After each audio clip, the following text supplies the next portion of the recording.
Our deepest fear is not that we are inadequate.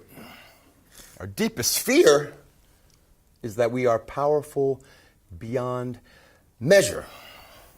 It is our light and not our darkness that most frightens us. We ask ourselves, who am I?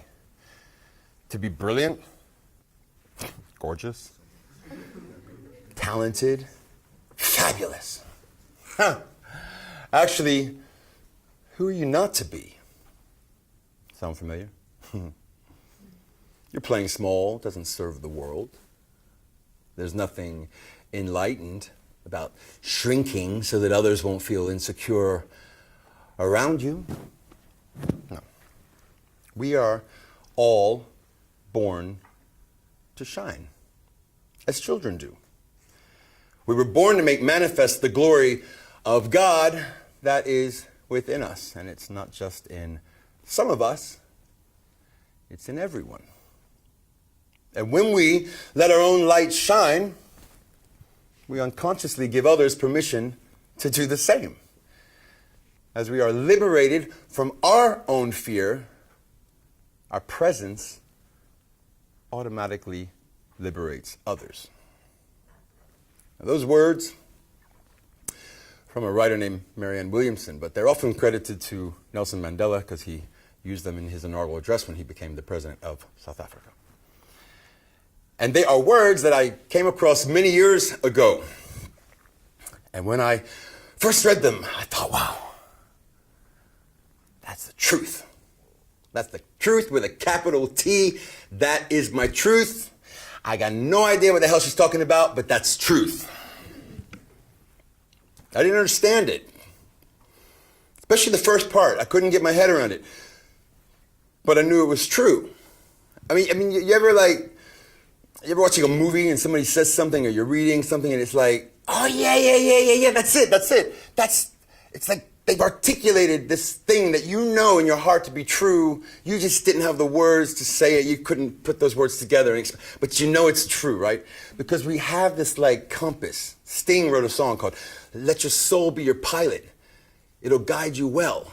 We have this compass that we can use sometimes to direct us to the truth. And I recognized the truth in this even before I understood what it meant. And for many, many years, I returned to it for inspiration. But I still really couldn't tell you what that meant. Because I don't know about you. I've been riddled with fears my whole life. And I hate to tell you, I still am. But my fears never looked like this. Oh, damn. My light is like so bright right now. Like, I just feel like it's like off the charts. And it's too much, you know, like, it's like I can't measure it. Oh my God, I'm so powerful. I'm so freaking powerful. Like, oh my God, I'm scared of my own power. No. My fears are more like, okay, I am scared I'm not smart enough. I'm scared I'm not cool enough. I'm scared I'm not talented enough. I'm scared I'm not dedicated enough. I'm not young enough. I'm not old enough. I ain't got enough hair. I'm not pretty enough. You know, those are my fears, right? So they're not usually, I'm not powerful, you know, like I just all my life been so freaking scared, and yet I don't really know what of this whole thing with fear. It's like for the last year I've been thinking a lot about it. Like it's propelled me, and then it's held me back, and then it's propelled me and it's held me back, you know, like this constant thing. And that's what it does, you know. I mean, the big difference between a successful life, a life of living your dreams, and a life of living your fears is how you manage fear. And this is what I want to talk about a little bit today. A few months ago, I decided I wanted to be here. I don't know why. I don't know what possessed me. I wrote an email to Jody and Greg and to the organizers, and I said, "Hey, I want to come and I want to talk. I want to do this. I want to do this." And they were sweet enough to think I knew what I was doing, so they said, "Sure." and then as the time grew closer, I started thinking a lot about it, thinking, what am I doing? You know, I'm going to talk about what? Like, well, I don't have a PhD in fear, and I've never really done any workshops. I've never read any books. I haven't even really Googled it. Thank you, Sherry. But you know what? I learned that as well a couple weeks ago. I was like, hey, Google, overcoming fear. Turns out a lot of people have a lot to say on the subject of overcoming fear. Probably people who have a lot more experience with talking about it than I do. So then I started thinking, what am I doing? You know, what do I have to bring to these guys? Why should they give me their time? What do I have that they can't just get with a click of the fingers and just go on Google and find out what these experts have to say on the matter? There's two reasons why I decided, you know what, I belong here. I deserve to be here. One is because I want to be here. There's no reason I'm here today other than the fact that I want to be here. This is not my job. I haven't been hired to be here.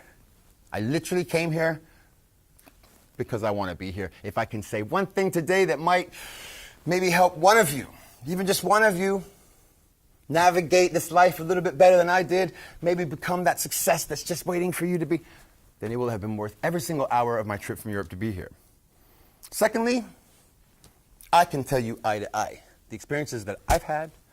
I can be here this week next to you and talk to you this week and tell you eye to eye, my heart next to yours, what I've been through as a human being and maybe be there as a help. You're not going to get that on Google, you know? So, fear. What is fear? Well, like I said, most of us, we see fear in terms of what we're not. We see fear in terms of what we're lacking. We're not good enough. We're not smart enough. We're not rich enough. We're not fast enough. We're not whatever. It's all lacking something. So how is it possible that our deepest fear could be that we are powerful beyond measure? How can it be our light and not our darkness that most frightens us? It doesn't make sense. But the more I thought about it, it does make sense, because darkness itself, what's darkness? Does it exist?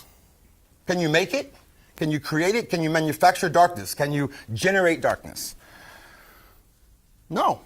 What is it? The absence of something. Right? It's the absence of light. You can't put one thing with another thing and make darkness. So it's all this talk the last year, right? A lot of talk about darkness. The darkness. These are dark times we're living in. Trump's president. It's dark. Some dark times, man. And everybody's like, we're scared of the darkness. It's like, what darkness? What darkness? Darkness doesn't exist. Wherever there is illumination, darkness is dispelled. Light we can make. We can turn a switch on. We got electricity. We can rub two sticks together. We can make a fire. We can't extinguish the sun. We can't extinguish the stars, can we? It's like, wow, they're just on, The light. It's like, wow. The darkness we can't make. It's just the absence of something. So fear. Does fear really exist? What's it based on? The past? Can't be afraid of the past. It's already past. The present? How many times are you really afraid in the present? When I say present, I mean like right now. Anybody afraid right now? Are you afraid in this very second? Like that, have you got that fear like you're being chased by a tiger? Anybody right now? No. So our future, that's what we're afraid of. And the future doesn't exist. Doesn't exist. It's a construct of our imagination. We don't know. We have no idea what's going to happen in there. All of this time we spend afraid that this is going to happen. Oh my God, we're not going to do it. We're not going to. All this energy that we expend on being afraid of what may or may not happen in the future. Fear, fear, fear, fear, fear. Fear is just badly managed mental thoughts. It's just we expend all this time on something that doesn't exist. So it began to make a little bit more sense. So, okay, I always recognized that there was some truth in this. My deepest fear is that I'm powerful beyond measure, because I would avoid sometimes the things I knew I was best at. Instead of songwriting, I would do almost anything to avoid it. I knew that was my strength, that was my power. And yet it would scare me somehow. I knew it was going to be the thing that was going to make me the happiest as well. Like if I just sit down and I do it and oh wow, that feeling is amazing. But for some reason, I would almost do anything to avoid the very things that I know are my power, you know? I never really grew up afraid as a kid until I got to about middle school. And in middle school, I had a few years, I guess are my first few years of what I would consider to be experiencing fear. And that was because I was severely bullied by these kids at school that decided, for whatever reason, that they were going to make my life a living hell. And they did everything they could. You know, I got to the point where it was like I was scared to walk into the cafeteria and have lunch because I knew that there might be kids screaming, these guys that would just, you know, yell things at me and embarrass me and humiliate me. So we had a little elevator at my middle school. And thankfully, the handicapped people didn't seem to need to use it very often between 12 and 1 o'clock. So I just sit in the elevator by myself and have my lunch on the floor of that elevator to avoid the cafeteria. And over the years, I've thought about these guys. As I've traveled the world, singing around big cities, walking onto stages in front of thousands and thousands of people, remembering being scared to walk into my school cafeteria, and I thought, I wonder what happened to those guys. I bet you they're working crap jobs and miserable marriages, having terrible lives. Good. And then I dealt with that, you know. There's a country song called Humble and Kind. It says, don't hold a chip or a grudge. And here's why. Because bitterness keeps you from flying. Bitterness, man, it's not the way. And I let go of that. I wish them well. But I want to sing another song for you today that talks about a little bit the next half of this talk. And this is a song based on words by the great Maya Angelou from a poem she wrote called And Still I Rise. Anybody know Maya Angelou? That's so great because in Europe, everybody goes, nah. But Maya, wow. This woman, she was the ultimate light. And every time I watch her, a video of her speaking, I think, wow. She is such a perfect example of what I'm about to speak about, and that is shining our light. But first of all,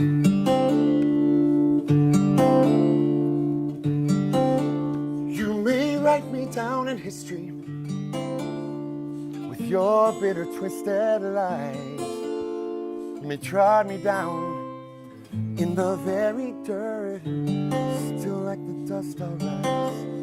Does my happiness upset you? Why are you beset with gloom? 'Cause I laugh like I've got an oil well pumping in my living room. You may shoot me with your words and you may cut me with your eyes, but I'll rise, I'll rise, I'll rise.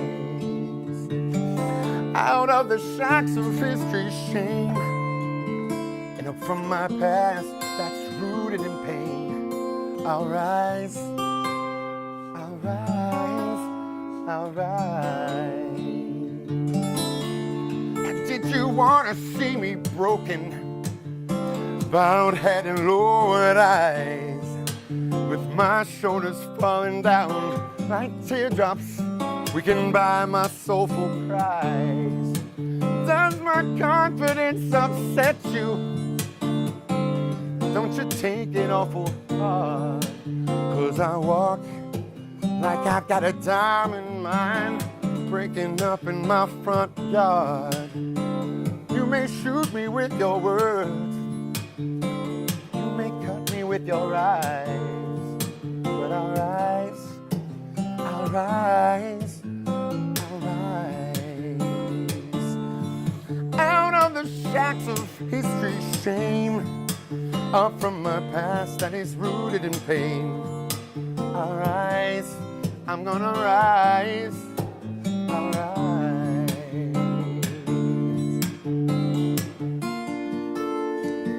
may shoot me with your words. You may cut me with your eyes. Wow. You don't look like you're cutting me with your eyes. You may shoot me with your words. You may cut me. You may cut me with your eyes. Yeah. You may write me down in history with your bitter and twisted lies. You may drive me down in the very dirt. Still like the dust I'll rise. Does my happiness upset you? Why are you beset with gloom? 'Cause I laugh like I've got a diamond mine digging up in my living room. You may shoot me with your words. You may cut me with your eyes. But I'm gonna rise. I'm gonna rise. I'm gonna rise out of the shocks of history's shame, and from my past that's deeply rooted in pain. I'll rise. I'm gonna rise. I'm gonna rise.